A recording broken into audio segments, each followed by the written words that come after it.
तो मैं सोचता हूँ कि वो उसी चीज़ को मैं थोड़ा जो हो सके, जितना हो सके, उतना बता सके। ओके।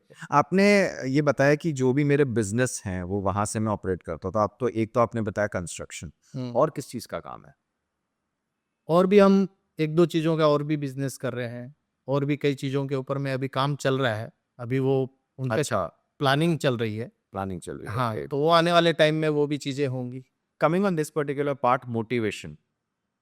मोटिवेशन आदमी तब दे पाता है जब उसकी लाइफ में ऐसी कई घटनाएँ घटित हुई, मेबी कुछ सीखने को मिला, कुछ होता है ना, एक आदमी का पतन भी होता है, हुँ। ठीक है? उतार-चढ़ाव ज़िंदगी का एक एक पहलू है। तो ये पहलू मैं सबसे पहले समझना चाहूँगा कि आपकी लाइफ में ऐसा कोई टफ फेज़ आया था, या जिससे आपने मतलब जिससे आप उभर के बाहर निकले, आप थोड़ा बता सकते हैं उसके बारे में?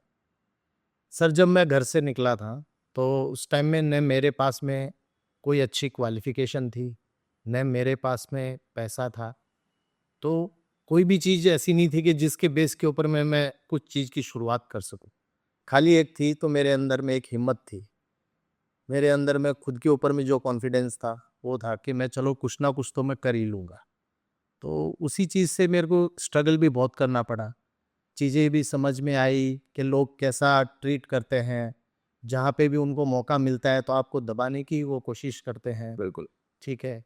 और जब स्ट्रगल फ़ेज़ में होते हो ना, तो आपके साथ में कोई नहीं होता है। स्ट्रगल आपको खुद को ही करना होगा। दूसरा कोई नहीं आएगा कि जो आपको स्ट्रगल में साथ देगा। सक्सेस में आपके साथ में बहुत लोग होंगे, पर स्ट्रगल में कोई नहीं होगा। सो मोटिवेशन से पहले आदमी खुद को कैसे समझ सकता है?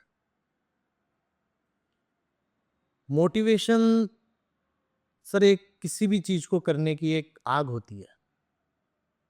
तो वो आग जलाने के लिए आपका जो माइंड है, हुँ, उतना उसको आपको प्रिपेयर करना होगा कि मेरे अंदर में ये चीज़ को काम करने की जो भी मेरे आग है, उस आग को बरकरार रखने के लिए, तो वो चीज़ के लिए आपको माइंड इतना प्रिपेयर होना चाहिए कि आप उस चीज़ के ऊपर में काम कर सको।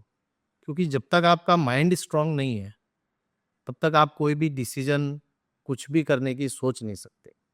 राइट। अब जो है ना, मैं जैसा आपने बताया कि एक आग अंदर चाहिए, जुनून चाहिए कहीं कोई भी मुकाम तक पहुँचने के लिए।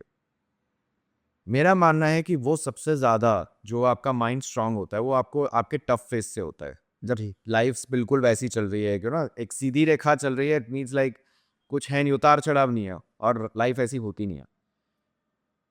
मैं जानना चाहूँगा वो टफ फेज़ क्या था आपकी लाइफ़ में, और कैसे आप उससे उभरे कैसे उस चीज़ से? सबसे टफ फेज़ तो ये था कि मुझे आगे मैं खुद के लिए स्टडी भी करनी थी। स्टडी करने के लिए मेरे पास में पैसा नहीं था। अब उस टाइम में प्रॉब्लम मेरे साथ में ये थी कि मैं जो भी अर्निंग कर रहा हूँ, वो अर्निंग से मैं या तो मैं मेरा खर्चा चलाऊँ या मैं पढ़ाई कर सकूँ। उसी चीज़ को मैंने मैनेज किया और मैनेज करके और पढ़ाई करके फिर उस स्ट्रगल से बाहर निकला। क्योंकि जब तक मेरे पास में जब मुझे ये चीज़ समझ में आई ना कि आगे बढ़ने के लिए मुझे कुछ ना कुछ और भी आगे चाहिए, कुछ हाथ में होना चाहिए मेरे, कुछ ऐसा है। तो उसके लिए मेरे को स्टडी और आगे करनी पड़ी। तो वो चीज़ों से फिर बाद में मैं धीरे-धीरे करके पेशेंस के साथ में मुझे ये पता था कि जो वक़्त है ना ये